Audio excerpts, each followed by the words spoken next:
Bom dia, meus irmãos, a graça e a paz do Senhor seja com todos vocês. Abrindo mais uma aula. Desta feita, nós vamos trabalhar com o tema da sistemática, da teologia sistemática, neste dia de hoje, para que você possa acompanhar o seu curso e organizar sua metodologia de estudos. Nós estamos então fazendo a gravação desse material para complementar o seu conhecimento. Nós estamos aqui no Instituto Teológico Cristo Nossa Vitória, abordando o tema de teologia própria, ou teologia propriamente dito, mas também conhecido como teontologia. Provavelmente deve ser o termo mais aplicado para essa aula. Mas se você tiver outros instrumentos de educação de estudo, se tenha contato com o material, não, se você vê com o tema de teologia própria ou de teologia, não se preocupe, está dentro do conceito educacional teológico. E nós estamos utilizando o nosso livro de teologia do curso de Teologia Cristo Nossa Vitória. Hoje nós vamos abrir a primeira aula analisando os conceitos. Primeiro, nós vamos trabalhar aqui na terminologia do tema, o texto que enfoca a teologia propriamente dita. O que é, na verdade, teologia? Esse conceito é uma palavra que é um vocábulo que é formado de dois termos importantes, né? Teo e logia. A explicação é que é a ciência que trata das relações de Deus com as suas criaturas e com o universo criado. Essa é uma definição técnica, mas também tem a definição conceitual, tá? E esses conceitos são bem fáceis de você compreender. Nós vamos desenvolver aqui ao longo do tempo, tá?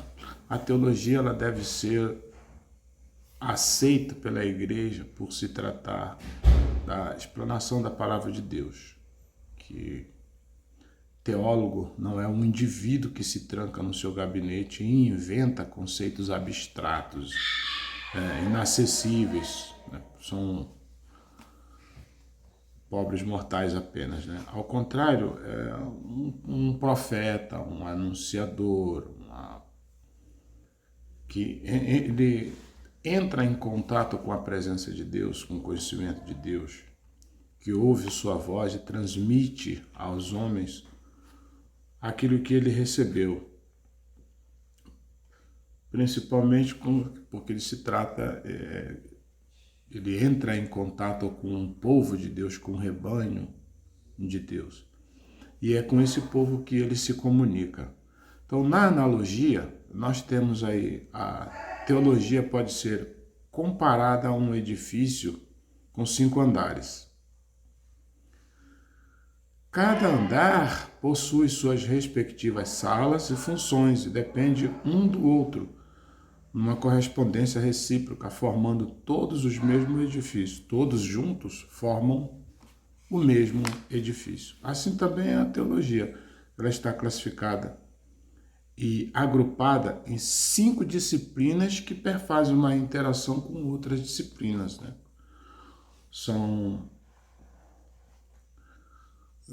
bem fáceis da gente compreender. E ela vai responder algumas coisas aqui, por exemplo, quem é Deus,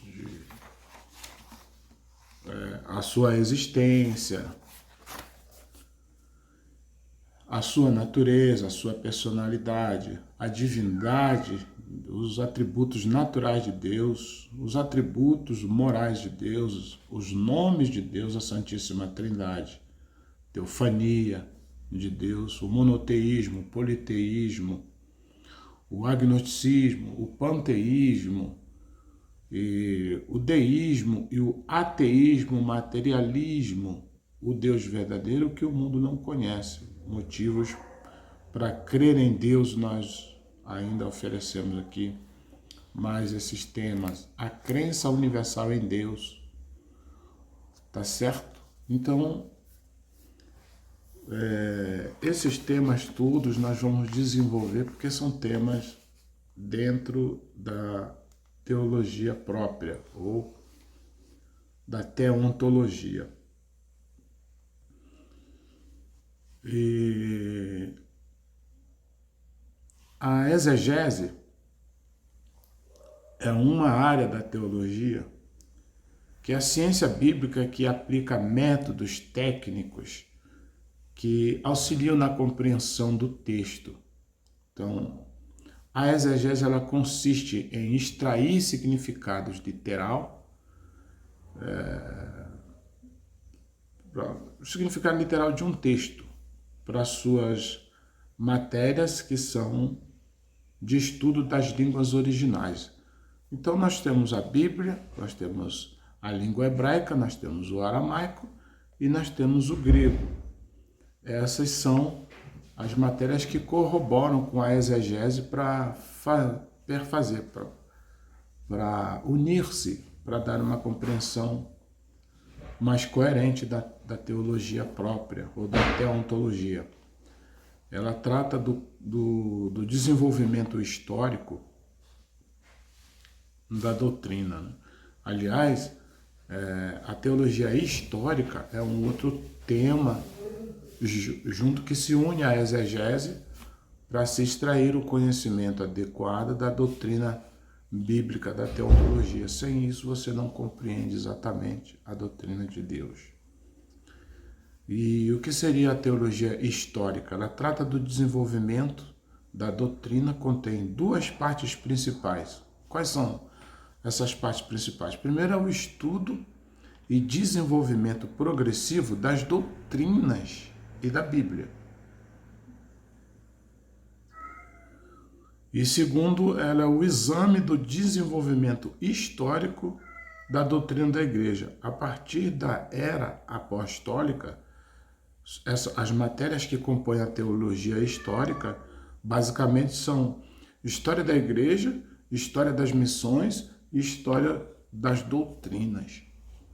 Então, quando você extrai dentro da teologia histórica esses três aspectos, você compreende melhor e se informa melhor sobre a doutrina. Então, o que seria a doutrina bíblica? Restritamente, doutrina bíblica.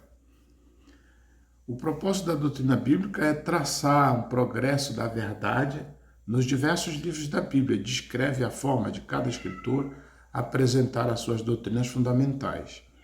A teologia bíblica, ela se preocupa com a doutrina em um livro, quer seja do Antigo ou do Novo Testamento. As duas principais divisões da teologia bíblica, elas são teologia do Antigo Testamento e teologia do Novo Testamento. Também você pode ver você pode ler em algum material ou ouvir alguém dizendo teologia veterotestamentária ou teologia neotestamentária.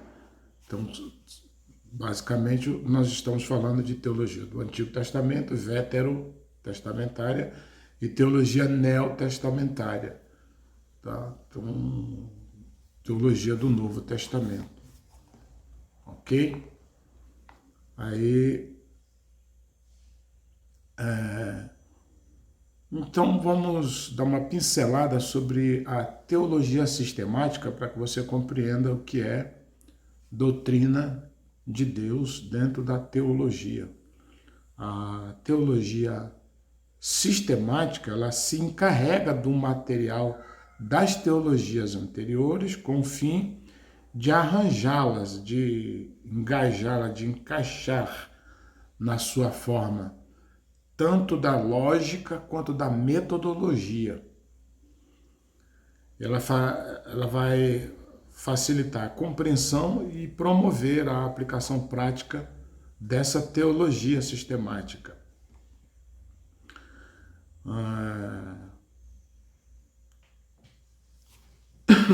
Desculpa.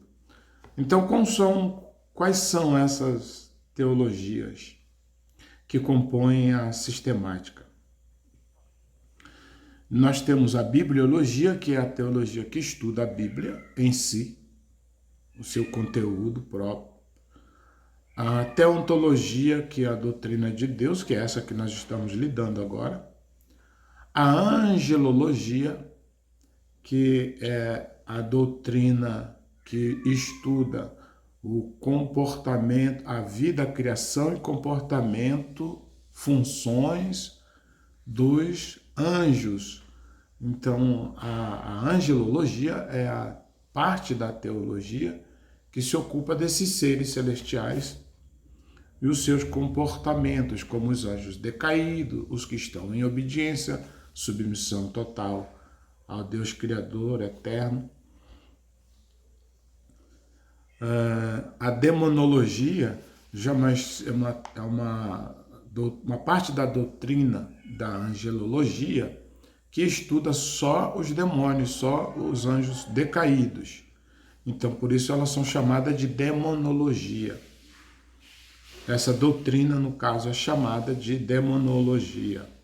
Já satanologia também é uma doutrina que estuda só a existência, o surgimento e o modus operandi da figura de Satanás, sua existência, sua aparição e a sua forma de exercer suas obras.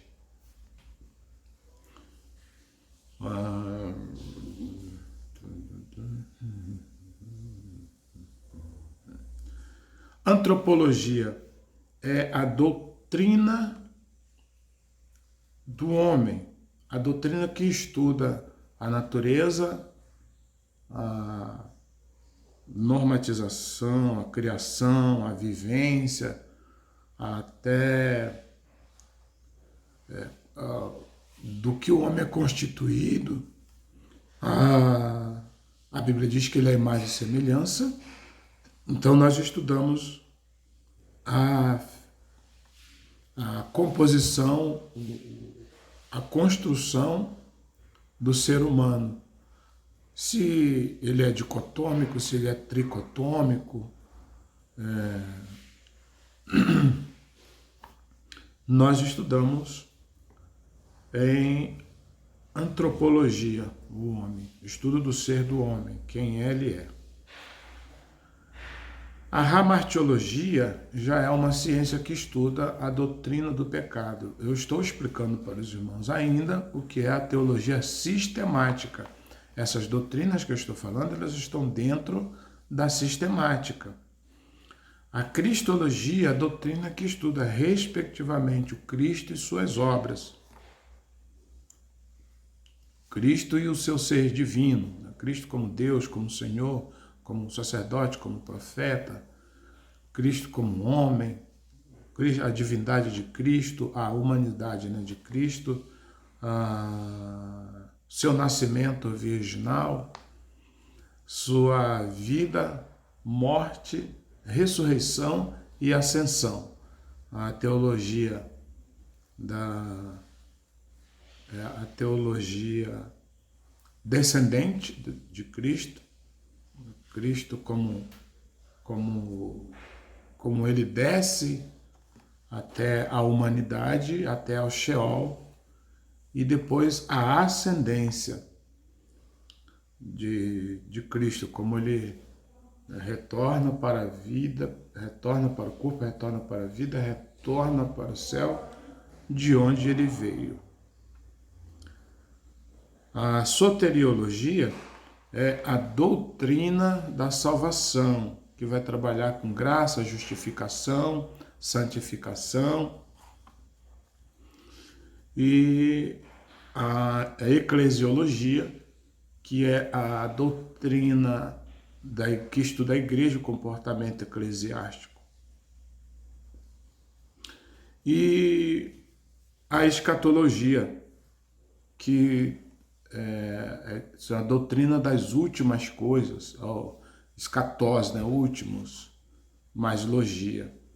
Então, nós vamos estudar essas matérias e vamos ver um pouco mais desse conteúdo, tá certo? Aqui em teologia sistemática nós temos essas matérias que são referentes à teologia sistemática. Também tem uma outra doutrina que é em teologia que é chamada de teologia prática. Esta está relacionada com a aplicação prática dos resultados da investigação teológica, particularmente no que concerne a obra do ministério cristão. Ela procura aplicar a vida prática a tudo aquilo que outros departamentos da teologia contribuíram. Então, as matérias da teologia prática, elas são basicamente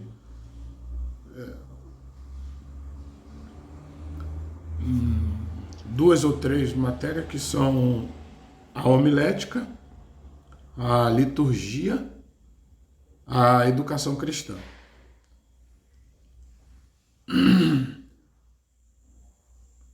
Agora, existe um outro ramo da sistemática que vem a dogmática, a teologia dogmática, que estuda os ensinos contidos nos credos e confissões expressos na igreja. Então, cada igreja tem o seu credo, tem o seu regulamento interno, tem a sua doutrina, a interpretação bíblica daquilo que considera ser adequado para a vida espiritual da igreja. E o seu organograma. A teologia dogmática, ela é a sistematização e defesa das doutrinas como se nos apresentam as confissões eclesiásticas, tá certo? Aquilo que a teologia eclesiástica define como parâmetro para a sua vivência doutrinária, e isso nós chamamos de dogmática. E em seguida nós temos a teologia apologética, que é uma subdivisão da teologia sistemática. A apologética é um discurso sistemático que ele é argumentativo na defesa da origem da doutrina da fé cristã. É através da apologética que você elabora o conjunto de conceitos doutrinários para fazer uma argumentação em defesa da fé por intermédio dos instrumentos que você adquiriu na educação teológica. Quando você estuda a teologia, ela vai formar os seus conceitos, e esses conceitos doutrinários vão se contrapor às heresias.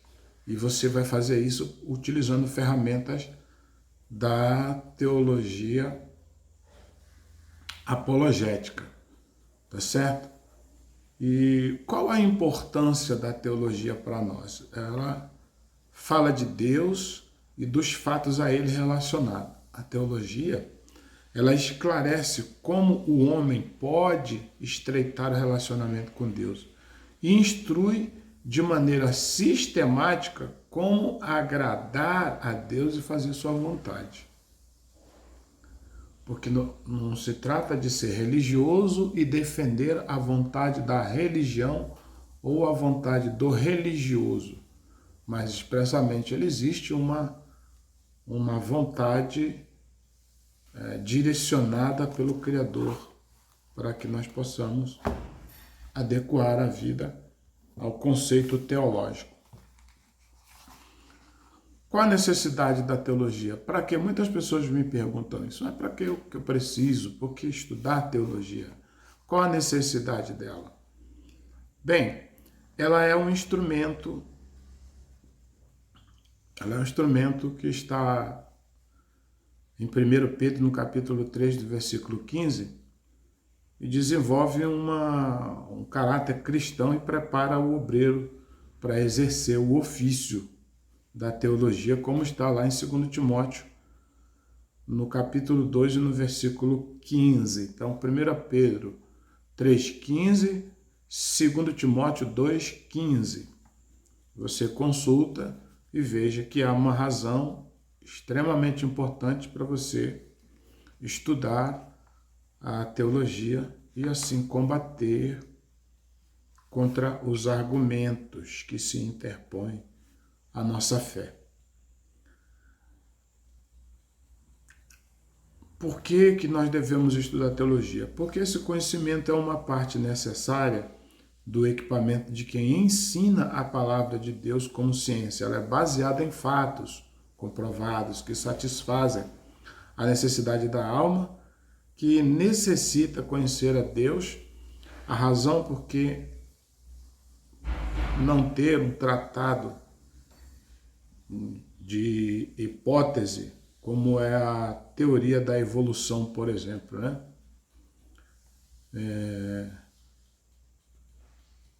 Então vamos ver ainda o que é dogma. Dogma é uma crença estabelecida, uma doutrina de uma religião, ideologia. É uma ideologia ou qualquer tipo de organização considerado um ponto fundamental e indiscutível de uma crença. O termo que ele deriva do grego dogma, que significa o que parece uma opinião ou crença, ou senão da palavra dokel, que quer dizer pensar, supor ou imaginar. Então, basicamente, dessas palavras, dokel, que vem, que surge o dogma. Dogmas são encontrados em muitas religiões. Todas as religiões elas têm um conjunto de normas e doutrinas que foram pensadas restrita e exclusivamente. Então, esse conjunto de doutrina pensada, avaliada e posta em prática por qualquer religião, esse conjunto de ensinamentos nós chamamos de dogma, que vai aparecer no cristianismo, no budismo, no islamismo, no shintoísmo, vai aparecer em qualquer religião. Ele se distingue da opinião teológica pessoal. Dogmas podem ser classificados e elaborados desde que não contradigam outros dogmas. Por exemplo, Gálatas 1, versículo 8 a 9. A rejeição do dogma é considerado heresia ou blasfêmia em determinadas religiões e pode-se levar à expulsão do grupo religioso, à exclusão. Para a maioria dos cristãos ou do cristianismo oriental, os dogmas são contidos no credo. Sabe aquele manual nós chamamos aqui na Assembleia de Deus de cremos, né? O cremos. Há outras igrejas que diz o credo. Então, esse credo ou cremos, ali que está contido os dogmas. Né?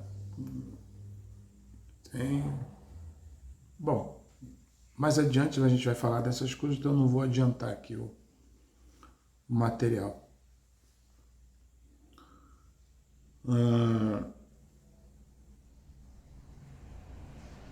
Os cânones dos 2 ou 3 7 primeiros concílios ecumênicos, dependendo se você estiver estudando um grupo que seria analisando a origem das diversas teorias, você vai perceber que nós temos o nestorianismo, que ele não era um concílio que não era calcedônio, e, portanto, portanto, esse nestorianismo era ortodoxo.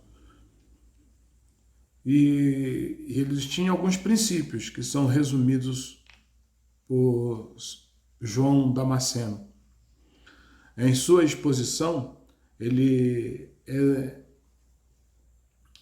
na exposição da fé ortodoxa, é o terceiro livro de sua obra principal, intitulada A Fonte do Conhecimento.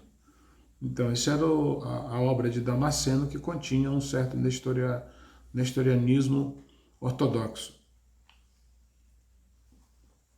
Nesse livro, ele assume uma dupla abordagem para explicar cada artigo da fé ortodoxa para os cristãos, onde ele utiliza citações da Bíblia e ocasionalmente de obras de outros padres da igreja, e outro dirigido a não ser cristãos, aos não cristãos, mas que, no entanto, têm algum tipo de crença religiosa.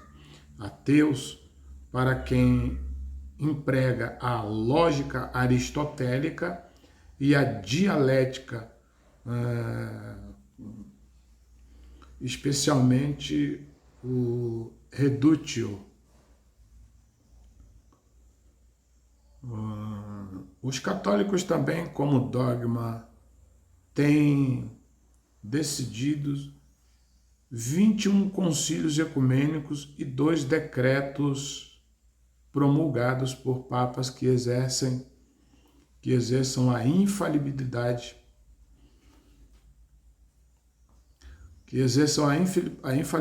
papal, a Imaculada Conceição e a Assunção de Maria.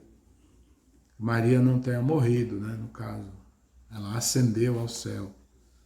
E ela ascendeu imaculada. Imaculada, para eles, quer dizer que ela não teve relação sexual durante a sua vida.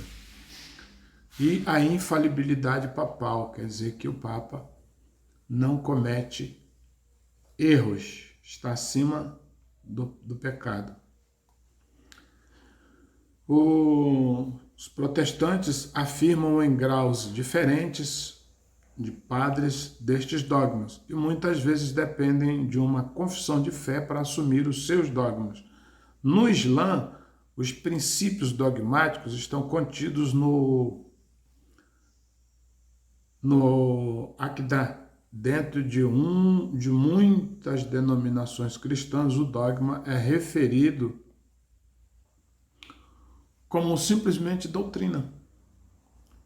Então, para muitos cristãos, são simplesmente doutrinas. E ainda que nesse conceito de divindade, de quem é Deus, o que ele é, como ele é, as expressões utilizadas para esses conceitos, eu vou abordar na segunda lição da aula de teontologia, de doutrina de Deus. Tá bom, meus amigos? Que Deus abençoe a todos e até a próxima.